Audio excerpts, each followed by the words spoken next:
ദൈവത്തിൻ്റെ ഏറ്റവും പ്രിയമുള്ളവരെ, അവിടുത്തെ സമാധാനം ഞാൻ ആശംസിക്കുന്നു. ഇന്ന് കർത്താവ് നമുക്ക് നൽകുന്ന ദൂത് വിശുദ്ധ യോഹന്നാൻ എഴുതിയ സുവിശേഷം 8-ാം അധ്യായം 12-ാം തിരുവചനം. യേശു വീണ്ടും അവരോട് പറഞ്ഞു, ഞാൻ ലോകത്തിൻ്റെ പ്രകാശമാണ്. എന്നെ അനുഗമിക്കുന്നവൻ ഒരിക്കലും അന്ധകാരത്തിൽ നടക്കുകയില്ല, അവന് ജീവന്റെ പ്രകാശമുണ്ടായിരിക്കും. ആ ജീവന്റെ പ്രകാശം നക്ഷത്രമായി വന്ന് ഉദിക്കേണ്ടത് നമ്മുടെ നെഞ്ചിൻ്റെ ഉള്ളിലാണ്.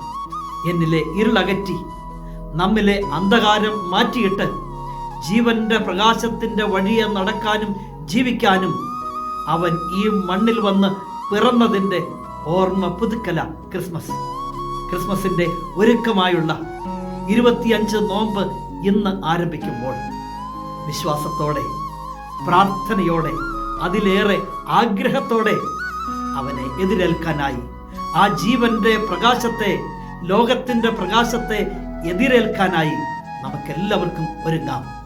സ്വീകരിച്ചവർക്കും വിശ്വസിച്ചവർക്കും ദൈവ മക്കളാകാൻ അവൻ കഴിവ് നൽകി എന്ന് ദൈവവചനം.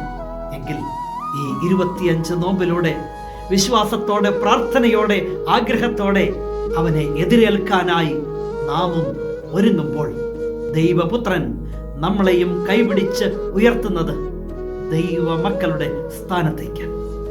കരുണാമയനായ ദൈവം നമ്മെ എല്ലാവരെയും സമൃദ്ധിയായി അനുഗ്രഹിക്കട്ടെ.